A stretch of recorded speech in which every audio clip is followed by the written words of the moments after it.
Hey, what is up, guys? This is A12QSD bringing you my BBR Scramble draft analysis. Now, to those who are unaware, the BBR Scramble is a draft league where each player drafts 8 Pokemon and we compete against each other to see who can win the tournament. So, with that slight introduction out of the way, let's get into what I picked and generally why. So, for the first round, I decided to take Sneasler.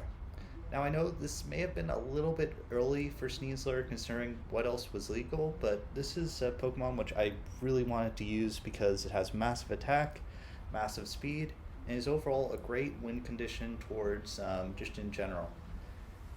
It has a lot of interesting sets like Unburden, the Poison Touch Band set, Scarf, and so many other kind of different fun sets with it. So that's why I took Sneasler. And for the second round, I picked Iron Treads. Now, this was a Pokemon I honestly did not put a lot of thought into. I just saw that the format was Paldea Dex Post Home. I know that in that format there are only like 2 or 3 good removers, so I decided to take the second best remover available early on just to guarantee it. And overall, it's not a bad Pokemon. It has usable attack, has decent defenses. It has a couple of weird moves which can catch people off guard, and it's just a decent defensive and offensive pivot. So for the third round, I took Roaring Moon, and this was the round I started to think, how does my team fit together? And I noticed that Sneasler and Iron Treads both tend to put a lot of pressure on fairy types with their strong poison and steel stabs. So I decided to bring a Pokemon which was weak to fairy types, but tends to be very strong against other things like psychic types, which Sneasler generally struggles against. Now, this is a very straightforward Pokemon, massive attack, massive speed, and it has pretty decent defenses in 105 HP, 71 defense, and 101 special defense, which allows it to act as both an offensive and defensive pivot when necessary. I've never used Roaring Moon in draft format before, and I've heard some people say that without Terra it's not great, but this is a Pokemon which I've also just generally wanted to try, and that's why I took Roaring Moon. So for the fourth round, I took Agripon Omnimask. Now, originally for this pick, I planned on Rillaboom because I thought that grassy terrain would be very useful for Sneasler with Unburden and Iron Tread's weakness to ground moves. But when round 4 rolled around and I saw Agripon Omnimask available, I felt a little new toy syndrome and I decided to pick it. Now, Agripon Omnimask is not a bad mon. It has massive attack, massive speed, and with the ability to use every single mask available, it can be a Pokemon that applies a lot of prep pressure on a team since they have to prep for the Grass Agripon, the Grass Fire Agripon, the Grass Water Agripon, and the Grass Rock Agripon, and each of them requires slightly different offensive and defensive checks.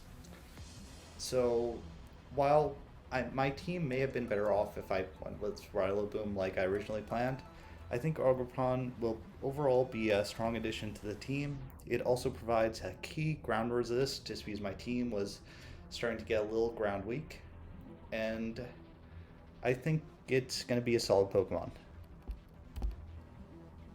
So round 5, I picked Alomomola.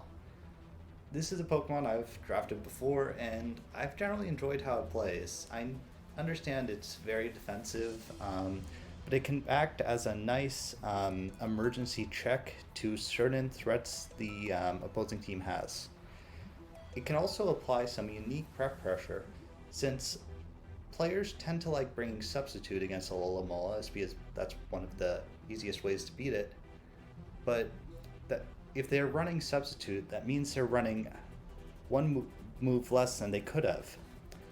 And sometimes that can be beneficial to the team that's playing against that. So for a 6-pointer, this Pokemon was 6 points when the max amount of Pokemon could be was 18. I think it was well worth the value pick. So for round 6, I selected Miss Magius.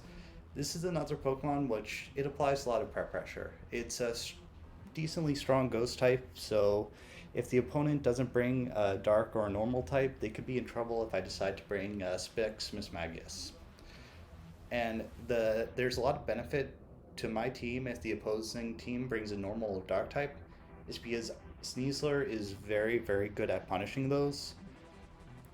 So I think overall, since Sneasler and Miss Magius will just have a good offensive core together. So for round 7, I picked Sylveon. This was another Pokemon where I was thinking how it fits together with the rest of my team. It's a fairy, so it offers me a dragon immunity, which is always very nice. It has Massive Spadef, which is useful as my team was getting a little special weak. And it pairs very well with Alola, is because, as I said before, Alolamola's primary weakness is Substitute, and Sylveon's Hyper Voice can hit behind the substitutes, so it makes Alola a little less punishable. So for round 8, I picked Appletun. At this point in the draft, I only had 2 points left, and there were very few Pokemon which looked viable in draft for 2 points. So I just decided to take Appletun because it's a Pokemon that seemed the most viable of those 2 pointers. Now, it's not a terrible Pokemon. It has nice HP, decent defensive stats, and with Thick Fat, it can somewhat check some things, which can be useful.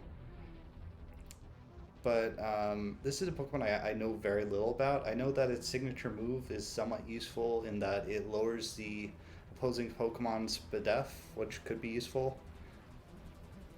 But yeah, there's not much to say about Appletun. It's not a bad Pokemon by any means, but it's just not a Pokemon I know very much about. But I'm excited to try it, as because it seems like it could be different. So that was my team for the BBR Scramble Draft League, and hopefully it goes